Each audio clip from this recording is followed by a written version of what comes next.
Oubliez les gratte-ciel qui percent le ciel.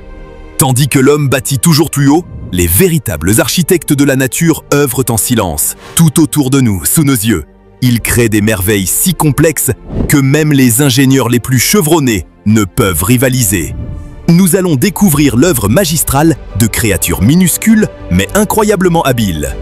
Ils érigent des structures défiant à la fois la gravité et la logique, avec pour seuls outils leur bec et leurs plumes. Prêt à assister à quelque chose d'exceptionnel? C'est parti! N'oubliez pas le pouce en l'air si la vidéo vous a plu. Et surtout, abonnez-vous et activez la cloche des notifications. Numéro 15. Les tisserands-bayas. On dit que la nature n'a pas d'architecte, mais le tisserand-baya prouve le contraire. Pendant la mousson en Asie du Sud, les mâles se transforment en véritables ouvriers du bâtiment. Chacun choisit une branche épineuse en hauteur, au-dessus de l'eau, là où serpents et rats ne peuvent accéder. Commence alors le tissage, avec des lanières d'herbe ou de fibres de palmier longues de 20 à 60 cm. Un seul mâle réalise plus de 3000 boucles pour façonner une structure suspendue en forme de chaussette. Le nid démarre petit et atteint le stade casque après 8 jours. Vient ensuite la séduction. Le mâle chante et bat des ailes pour mettre en valeur sa maison inachevée. Si une femelle l'inspecte et l'approuve, il termine le long tunnel d'entrée. Sinon, il le détruit et recommence à zéro. Il peut répéter l'opération jusqu'à 20 fois en une saison. Certains nids pendent en colonies de 20 à 60 individus, tous orientés à l'opposé des vents de mousson du sud-ouest, formant de minuscules abris contre les tempêtes. Les mythes racontaient autrefois que les tisserands-bayas fixaient des lucioles sur leurs nids pour les éclairer. Mais des chercheurs comme Sewell Quad et T. Anthony Davis ont révélé la véritable astuce. Les mâles ajoutent de l'argile ou du fumier pour renforcer la structure. Pas de lucioles, seulement du solide et du fonctionnel. Encore plus surprenant, les nids perchés plus haut, sur des branches fines, sont les plus sûrs et connaissent le plus grand succès. Numéro 14. L'Oropandola de Montezuma. Et juste quand on pense que les oiseaux ne peuvent pas faire plus spectaculaire, l'Oropandola de Montezuma arrive, tel un opéra suspendu cousu dans les arbres d'Amérique centrale. Chaque femelle tisse son propre nid à partir de lianes et de fibres, le suspendant à de frêles branches en hauteur, là où les prédateurs n'osent pas s'aventurer. Ces nids peuvent mesurer aussi peu que 60 cm ou jusqu'à 1,80 m. Leur forme en pochette agit comme un berceau coupe-vent, avec une chambre profonde protégeant les œufs des tempêtes et des intrus grimpeurs. Dans une colonie, on peut en compter une trentaine. Dans une autre, jusqu'à 172. Mais à l'intérieur de chaque nid, c'est une mission solitaire. La femelle pond 2 œufs sombres et tachetés, mais le plus souvent, un seul poussin survit. La nature est magnifique, elle est aussi impitoyable. Ici, légende et science se rejoignent. La tradition locale raconte que les Oropandolas bâtissent à proximité de nids de frelons pour se protéger. Et c'est en grande partie vrai.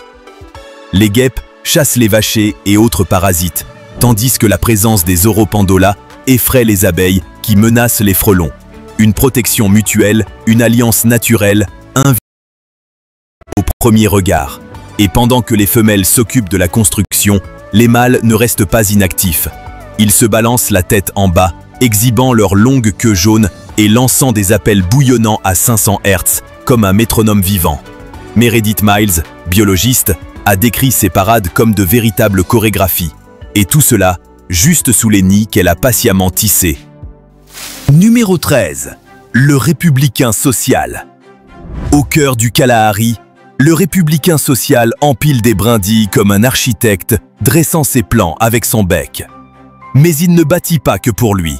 Il construit pour plusieurs générations. Leurs nids sont gigantesques. This is a communal nest. De véritables habitats communautaires. Ces structures peuvent dépasser 3 mètres de large et peser près d'1 tonne. Un seul nid peut abriter entre 10 et 500 oiseaux, avec de 5 à 100 chambres individuelles. Imaginez une énorme meule de foin, vivante, bruissante et perchée sur un arbre ou un poteau téléphonique. L'agencement est ingénieux. Des tunnels de 25 cm mènent à des chambres qui restent fraîches pendant les journées brûlantes et chaudes lors des nuits glaciales. À l'intérieur, La température se maintient entre 21 et 24 degrés Celsius, alors qu'à l'extérieur, elle peut frôler le zéro. Les scientifiques ont mesuré ces données, confirmant que ces nids sont de véritables systèmes de régulation thermique naturelle, faits uniquement de brindilles et d'herbes. Et ce n'est pas tout, ces nids sont durables. Certains ont plus d'1 siècle. Ils se transmettent, se rénovent, se défendent. Et ils ne servent pas qu'aux républicains sociaux. Faucons pygmées, pinsons, vautours et lézards arboricoles y trouvent refuge. Même les serpents y circulent pour chercher des œufs, mais se heurtent à des fortifications de brindilles qui protègent les galeries. Dans la mythologie du Kalahari, on dit que ces nids brillent de vie comme des temples sacrés. Et d'une certaine façon, c'est vrai. Architecture, survie, héritage. Mais si les brindilles et le travail d'équipe vous impressionnent, attendez de voir un oiseau qui bâtit, avec sa salive. Numéro 12. Les salanganes des grottes. La salangane des grottes est un constructeur si dévoué qu'il utilise sa salive comme ciment. Ces petits oiseaux vivent dans l'obscurité totale des grottes d'Asie du Sud-Est et des îles alentours. Pas d'herbe, pas de brindilles, pas de feuilles. Seulement des parois rocheuses verticales, un outil unique. Une salive épaisse, capable de fixer un nid comme de la colle. Ils commencent par choisir un emplacement sûr, haut sur le plafond d'une grotte. Puis, durant 35 jours, ils façonnent un petit nid en coupe d'environ 8 cm de diamètre, ajoutant fil après fil de salive durcie. Chaque nid pèse à peine 6 grammes, mais peut accueillir jusqu'à 2 œufs et 2 adultes. C'est l'efficacité et la solidité à l'état pur. Certaines grottes immenses, comme Gmanong à Bornéo, abritent des milliers de ces nids, accrochés à la pierre comme des pétales blanches. Et depuis le XIVe siècle, les hommes grimpent sur des échafaudages en bambou pour les récolter et préparer la soupe de nid d'oiseaux. On lui attribuait autrefois des vertus de jeunesse, de vitalité et de force. Un mythe prétend que les nids rouges seraient encore plus puissants. Mais en réalité, leur teinte vient de l'acide du guane, non d'une magie cachée. Il existe toutefois une vraie râleur. La salive de salangane contient de rares glycoprotéines et minéraux, formant un bioadhésif naturel que la science peine encore à imiter. Mais cette convoitise a bien failli les faire disparaître. La surexploitation a mené l'espèce au bord de l'extinction, surtout dans les îles Andaman. Puis, il y a eu un tournant. Dans les grottes protégées, entre 2000 et 2008, la population a augmenté de 39%. Voilà ce qui se produit quand on cesse de prélever et qu'on commence à préserver. Et puisqu'on parle de construction insolite, voici un oiseau qui bâtit, à même le sol. Numéro 11. La paruline couronnée. La paruline couronnée ne niche ni dans les airs, ni sur les falaises, ni dans les grottes. Elle creuse directement dans le sol, de façon discrète, abritée et chaleureuse. Et pourtant, ce petit oiseau terrestre parvient à concevoir une structure aussi ingénieuse et stratégique que bien des nids perchés. Dans les forêts épaisses d'Amérique du Nord, la femelle dégage une clairière dans les feuilles mortes, puis tresse herbes, brindilles, poils d'animaux et fines écorces. Elle construit ainsi un abri en forme de dôme, rappelant un petit four hollandais, d'où son nom anglais, Ovenbird. Il lui faut environ 5 jours pour achever cette voûte de 13 cm de haut sur 23 cm de large. À l'intérieur, une coupe douillette juste assez grande pour ses œufs tachetés. L'astuce réside dans l'entrée, dissimulée sur le côté et généralement orientée vers le bas de la pente. Cette disposition, associée au camouflage du sous-bois, empêche serpents et tamias de repérer le nid d'en haut. Si un prédateur s'approche, la mère exécute l'un des leurres les plus efficaces du règne animal. Elle feinte une blessure pour attirer le danger loin de ses petits. Elle pond de 3 à 6 œufs, souvent 4 ou 5. Après 11 à 14 jours d'incubation, les oisillons éclosent. Ils quittent le nid une semaine plus tard, mais restent sous la garde maternelle pendant près d'1 mois. Ce nid est bien plus qu'un abri. C'est une œuvre unique par sa courbe, son inclinaison et ses matériaux. On dit qu'aucun nid de paruline couronnée n'est identique à un autre. Même les poètes l'ont célébré. Robert Frost lui a consacré un poème en 1916, vantant son chant et son art.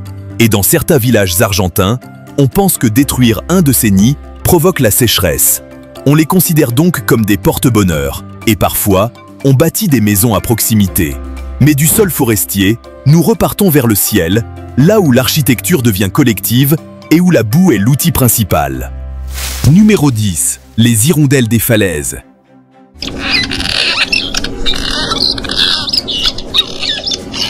L'hirondelle des falaises est l'un des plus brillants architectes communautaires. Jamais elle ne construit seule. Elle mobilise tout le voisinage.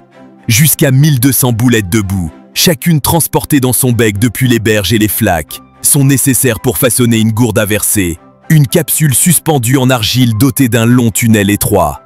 Chaque nid achevé mesure environ 20 cm de large et 10 cm de haut, avec des parois épaisses qui l'isolent de la chaleur et protègent des prédateurs. Mais surtout, ces nids ne sont jamais isolés. Sous les ponts, sur les falaises ou sous les viaducs, les hirondelles forment de véritables cités suspendues. Certaines colonies comptent des centaines, parfois jusqu'à 6000 nids côte à côte. Mâles et femelles travaillent ensemble, couvent ensemble et défendent leur nid comme un duo soudé. À l'intérieur, ils garnissent la coupe de plumes et d'herbes, puis pondent de 3 à 4 œufs, parfois un seul ou jusqu'à 6. Les deux parents nourrissent les petits, qui s'envolent au bout d'environ 3 semaines. Mais toutes les hirondelles ne sont pas loyales. Certaines femelles glissent discrètement leurs œufs dans le nid des autres, une ruse connue sous le nom de parasitisme de couvée. On croyait autrefois que ces boules de boue se désagrégeaient sous la pluie. C'est faux. Leur conception précise et équilibrée leur confère la résistance de petites forteresses. Une étude a même démontré que leur centre de gravité est idéalement placé, leur permettant de tenir face aux intempéries. C'est une forme naturelle d'impression 3D. Passons maintenant au sanctuaire marécageux de la cigogne-bois, une géante qui transforme les branches en palais aériens. Numéro 9. La cigogne-bois. Mesurant plus de 90 cm, elle construit des plateformes pouvant atteindre 1,50 m de diamètre, perchées haut dans les arbres, au-dessus de l'eau. Les deux parents rassemblent branches et feuilles à vive allure, achevant la structure en 2 ou 3 jours. Ils tapissent ensuite le fond de feuilles vertes, scellées avec leur propre guano pour plus de solidité. Dans ces colonies appelées rookeries, des dizaines de nids s'élèvent en sécurité, au-dessus d'eau stagnante profonde de 90 cm à 1,50 m, dissuadant ainsi les ratons laveurs. Chaque couple pond de 2 à 5 œufs et les petits éclosent après environ 30 jours. Minuscules à la naissance, ne pesant que 57 grammes, ils grandissent vite grâce à des soins constants pendant 50 à 60 jours. Le folklore confondait autrefois la cigogne-bois avec la cigogne blanche, prétendant qu'elles apportaient les bébés. En réalité, ces oiseaux livrent du poisson, qu'ils capturent en refermant leur bec plus vite qu'un clignement d'œil. Numéro 8. La rémise penduline. Longue de quelques centimètres seulement, elle tisse un nid si sophistiqué qu'on le compare à un manoir suspendu doté d'une trappe. Avec des fibres douces, de la laine et de la soie d'araignée, le mâle façonne une pochette en forme de poire, suspendue à une branche. L'intérieur recèle une entrée factice qui ne mène nulle part, tandis que la véritable ouverture est dissimulée derrière un rabat de soie. Un chef-d'œuvre de ruse, de protection et de confort, parfois doté de 2 chambres, l'une leur, l'autre véritable. Le nid, haut d'environ 20 cm, peut accueillir jusqu'à 9 œufs. Les nids les plus épais retiennent mieux la chaleur, et les études montrent que les femelles privilégient les mâles les plus talentueux. La construction prend environ 1 semaine, et une fois la couvée envolée, le nid n'est jamais réutilisé. Cependant, les oiseaux reviennent souvent au même site chaque année. Les humains ont tellement admiré ces nids qu'ils s'en sont parfois servis comme chaussons ou pochettes. Passons maintenant à un bâtisseur bien plus coloré, les pattes dans l'eau et la tête dans la boue. Eh oui. Numéro 7. Le flamant rose. En matière de boue, nul ne rivalise avec le flamant rose. Ces élégants échassiers sculptent à deux un cône de boue humide de 45 cm de haut et autant de large à la base, creusé au sommet pour accueillir un unique œuf imposant. Cette hauteur protège l'œuf des crues soudaines et le garde au frais grâce à l'évaporation de l'humidité. C'est une climatisation naturelle. Dans les colonies denses, appelées flamboyants, les nids sont espacés de moins d'1 mètre, formant une grille serrée de tours de boue. Après l'éclosion, le poussin reste sur le nid 1 semaine avant de rejoindre une crèche, pendant que les parents l'alimentent avec un lait de jabot riche en graisse et en protéines. Un mythe affirme que les Flamands utilisent brindilles ou métal pour bâtir. Faux, tout est façonné en boue, avec instinct et précision. Mais si cela vous semble déjà remarquable, attendez de voir un oiseau capable d'être à la fois bâtisseur et démolisseur. Numéro 6. Les pics verts. Véritables experts en excavation, ils creusent profondément dans les troncs grâce à un bec puissant et un crâne renforcé. Une ouverture de quelques centimètres mène à une chambre creuse, pouvant atteindre 24 cm de profondeur. Ils choisissent des arbres au cœur de bois décomposé, mais à l'écorce solide, faciles à creuser et résistants aux intempéries. La construction peut durer de 2 semaines à 3 ans selon l'espèce. Le pic vert, à tête rouge par exemple, travaille plusieurs saisons dans les pins vivants. À l'intérieur, il pond de 3 à 6 œufs blancs, déposés sur un lit de copeaux issu de son propre travail. Pas de brindilles, pas d'herbe, seulement le bois taillé par son bec. Et contrairement au mythe, il ne détruit pas l'arbre.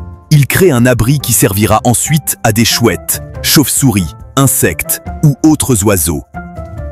Les scientifiques parlent de réseaux de nids dont les pics verts sont les ingénieurs. Leur anatomie a même inspiré des inventions humaines, comme les amortisseurs de caméras ou les mousses de casque. Et du bois. Passons au tissage. Voici un maître bâtisseur masqué. Numéro 5. Le tisserin masqué du Sud. Ce petit oiseau ne construit pas seulement pour nicher, mais aussi pour séduire. De septembre à janvier, le mâle peut réaliser jusqu'à 25 nids par saison, chacun en 5 jours environ. Tout commence par un geste audacieux. Fixer une seule lame d'herbe à une branche solide. De là, il tisse patiemment une œuvre d'architecture suspendue. Le nid, en forme de dôme ovale de 20 à 25 cm de large, est confectionné avec des roseaux, des feuilles de palmier ou de longues herbes. L'entrée, toujours orientée vers le bas, comporte parfois un petit tunnel pour décourager les prédateurs comme les singes ou les serpents. Le tout oscille au vent, mais reste parfaitement solide et imperméable. Une fois le nid terminé, le mâle parade. Battement d'ailes, chant et démonstration. Si la femelle est conquise, elle s'y installe et le garnit de plumes et d'herbes douces. Sinon, il le détruit et recommence ailleurs. La couleur particulière des œufs permet à la femelle de repérer facilement ceux des parasites, comme le coucou drongo. Des recherches de l'université d'Édimbourg ont montré que les mâles perfectionnent leur technique au fil du temps, resserrant les mailles et réduisant le gaspillage de matériaux. Mais si le tisserin incarne la finesse, l'oiseau suivant joue dans la catégorie géante. Numéro 4. Le bec en sabot. Ce colosse ne bâtit pas un simple nid, il érige une forteresse. Jusqu'à 8000 brindilles, roseaux, herbes, boue et parfois même plastique ou tissu sont assemblés. Le résultat, un dôme géant pouvant mesurer 2 mètres de large et de haut, pour un poids compris entre 25 et 50 kg. Tout commence par une plateforme, puis viennent les murs, le toit, et enfin un tunnel d'environ 13 cm, menant à une chambre intérieure tapissée de boue, large de 50 cm. La construction dure environ 6 semaines, avec jusqu'à 60 allers-retours par heure lors des phases les plus intenses. Ces structures, solides au point qu'un adulte pourrait s'y asseoir, servent aussi à d'autres espèces, hibou, cresserelles, canards, serpents, écureuils. C'est pourquoi on le surnomme ingénieur de l'écosystème. En Afrique de l'Est, il est dit qu'il porte malheur de déranger un nid de bec en sabot. Les légendes parlent de foudre ou de maladie, et qu'on y croit ou non, elles protègent efficacement ces ouvrages. Numéro 3. Le guêpier d'Europe. Avec un plumage éclatant et des habitudes uniques, cet oiseau est un spécialiste du creusement. Pas de brindilles ni de feuilles, il creuse directement la paroi des falaises, les berges sablonneuses ou les talus meubles, parfois jusqu'à 1 mètre de profondeur. Un couple met environ 20 jours à forer un tunnel, se terminant par une chambre arrondie, hors d'atteinte des prédateurs. En début d'été, des centaines, voire des milliers, de ces tunnels apparaissent sur une même portion de terrain. Une étude sur 30 ans a recensé plus de 1500 nids sur une seule falaise, dont près de 90% dans un sol sableux tendre. À l'intérieur, 5 à 8 œufs blancs sont pondus, incubés et protégés par les deux parents. Parfois, d'autres membres de la famille reviennent aider. Frères aînés ou parents apportent nourriture et renfort, un comportement rare chez les oiseaux. Contrairement à une idée reçue, ils n'attaquent pas les ruches domestiques. Ils chassent surtout abeilles sauvages, guêpes et frelons, y compris le frelon asiatique à pattes jaunes, observé en 2023. Numéro 2. Le grèbe huppé. Véritable maître de l'architecture aquatique, il bâtit non pas en hauteur, mais sur l'eau. Il tisse une plateforme flottante de roseaux, brindilles et plantes aquatiques, ancrées à la végétation immergée. Cette base, stable mais mobile, suit les mouvements des vagues tout en restant solidement fixée. La construction peut ne prendre que quelques heures si les conditions sont favorables. Les deux parents forment ensemble une assise capable de porter 3 ou 4 œufs. D'abord blancs, ces œufs se tachent vite de brun à cause des matériaux humides. L'incubation dure de 27 à 29 jours, chaque parent prenant des tours de 2 heures environ. À l'éclosion, les poussins rayés, surnommés humoug, savent nager, mais passent la première semaine sur le dos de leurs parents. C'est chaleur, protection et lien familial réunis. Contrairement aux mythes, les grèbes ne transportent pas leurs œufs jusqu'au rivage. Toute leur reproduction repose sur la flottabilité du nid. Au XIXe siècle, leurs plumes ornementales ont failli causer leur disparition, la chasse intensive réduisant leur population au Royaume-Uni à seulement 42 couples nicheurs. Grâce à des associations comme la RSPB, l'espèce a repris ses droits. Aujourd'hui, le grèbe glisse à nouveau sur les eaux, ses nids flottant en toute sécurité.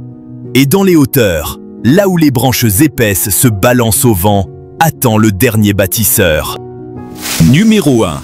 Le pigargue à tête blanche. Si la nature devait attribuer un brevet pour la grandeur, le pigargue à tête blanche en serait l'heureux détenteur. Ces rapaces majestueux érigent des nids qui tiennent plus du monument que de l'abri. Leur construction, superposée et extensible, repousse les limites de l'architecture aviaire. Un nid classique mesure déjà environ 1,4 m de large pour 1,20 m de profondeur.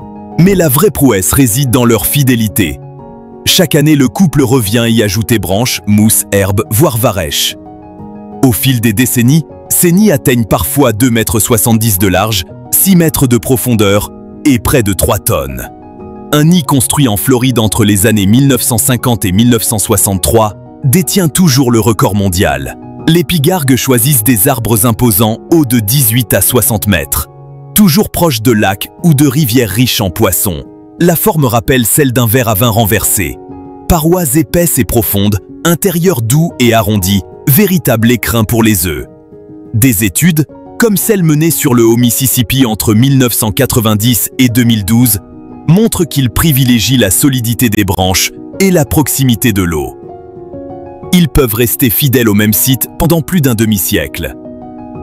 Un mythe veut que Benjamin Franklin les ait qualifiés de paresseux. Mais face à l'ampleur et à la robustesse de leur nid, cette idée perd toute crédibilité. Et voilà, c'était les nids les plus impressionnants du monde. Lequel vous a le plus surpris ?